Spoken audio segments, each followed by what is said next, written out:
Hey grandparents, we're going to tackle a difficult topic today. We're going to talk about ending trends of abuse in your family. Now, little disclaimer first, I am not a professional psychologist or counselor. What I am offering you is insights from living.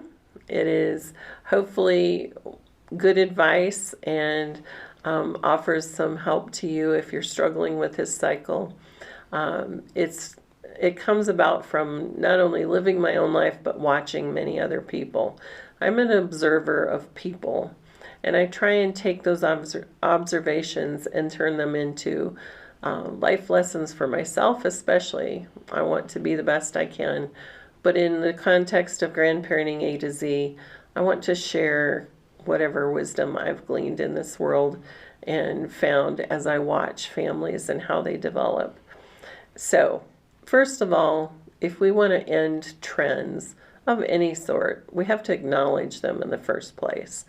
You know, if you're still wearing bell bottoms from the 70s and it's now 2023, you might be observing that they don't quite look the same on you as they did in the 70s because maybe you have a grandma body now instead of a hip teen body. That's a trend that you might want to end. So that's a little comical, but think about it in terms of a serious topic, the emotional or physical or substance abuse trends that we might see in our family. We have to acknowledge they exist if we want to begin to end them. Too often we sweep things under the rug and we just say, well, it's not that big a problem, or maybe it'll get better tomorrow. Things don't tend to just get better on their own. It takes active participation by many people to improve situations. So first, a bit of advice to end trends of abuse: acknowledge that it's happening. And that doesn't mean going on a blame hunt or attacking others. It's just simply acknowledging there's a problem. I need to start looking for a fix. Look for the patterns. The other thing I've noticed in watching families is there are patterns that cross generations. And when we see those, things start falling into place. And we start to see points where we can intervene, points where we can insert a small change to affect big change down the road.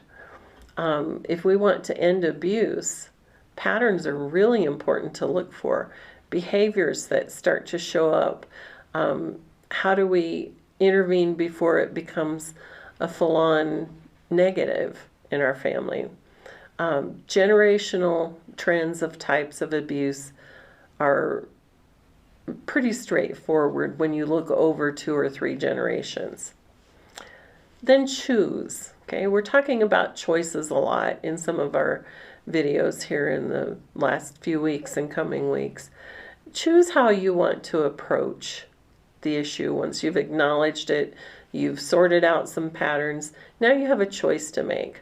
You know, sadly, sometimes people will still choose to ignore it and hope that it gets better on its own. I don't think that's a great choice, but if that is what some will do. I would say choose to actively look for the solutions now. Learn about what's happening. Why do people tend to abuse substances? Why do people tend to be violent? Why do people tend to self-destruct in relationships? Information is abundant out there on some of these issues. And so on your own, you can do a lot of study. You may also choose to get some professional help. Once you've identified some of these things, you may need some professional counseling to talk about how do I transition into a more healthy mindset and lifestyle. Bottom line, get the help you need, whether it comes from reading books on your own or getting professional help. Spiritual guidance. You may find that you'd like to spend some time with a spiritual authority. Talk about perspective from that angle. What's going on in my spiritual or faith life that might be allowing this to be happening. You may learn that you need to put some distance between yourself and others. You know, if there's an abuser in your life, and especially if it's a physical abuser, you may need to relocate. I had a great example of this when I was in college. I had a friend who was a straight A student, super smart, whizzing through college. She got married her last year, and prior to the marriage, there were absolutely zero indicators of abuse. As soon as they were married, he started hitting her. And the last time it happened, he hit her so hard that the doctors told her if he had hit her in just a slightly different location on her face, he'd have hit her temple and probably killed her. She chose in that moment to disrupt her life. She left the relationship, but she actually left the state too and changed colleges. She put some distance between herself and the person who had harmed her and scared her. Was it an easy choice? Of course not. You know, you go into marriage as a young person with lots of hopes and dreams, and she saw a lot of that come crashing down in those months, but she lived. And that gave opportunity for a different future. And so sometimes in these situations, as you're learning about what's happening after you've acknowledged a problem and you're choosing how you want to approach it, there are some tough choices that might need to be made, like hers. You know, change schools, move to a different state. What intervention needs to take place? Maybe others can help you intervene.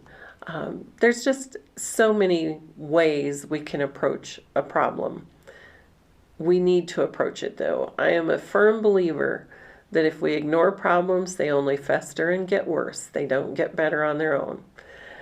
Okay, once you've begun dealing with a pattern of abuse in your family, one of the things that you're going to have to learn is to watch for the old patterns to reemerge.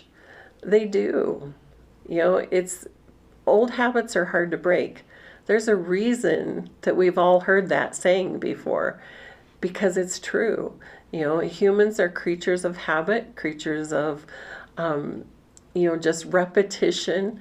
And so you'll have to get sensitive to watching for patterns to reemerge and what you're going to do when they do. First thing I would advise is don't beat yourself up. You know, it's human nature. We're creatures of habit. If something comes up again, recognize it, deal with it, and move forward. We don't want to spend time beating ourselves up because we made the same mistake over again. We've all done it. Okay, I've done it, you've done it. Every morning is a new day. Every morning we have the opportunity to make different choices. So take that opportunity and move forward. Start again. Encourage yourself and others. Keep trying. Over time, what we find, if we persevere, okay, that's an important word. We've talked about that word before. But if we persevere, we find that slowly but surely those habits change over time. And we do make different choices. If we've been in the habit of having abusive relationships, we finally come to a place where we recognize our own worth and we choose different types of people to be with. If we've been a substance abuser, hopefully we come to that point where we've seen the bad so much that now we have a contrast with it, with a good lifestyle choice, and we choose the good over the bad. So pursue the new life, okay? We will all have moments where we fall into back into old ways of thinking or acting. But if we actively pursue a new life and new ways, and we've learned and we've taught ourselves and we've gotten some assistance, we can end trends, and especially multi-generational trends. We can break down those trends and set our family on a new course for the future. Be grand, my friend.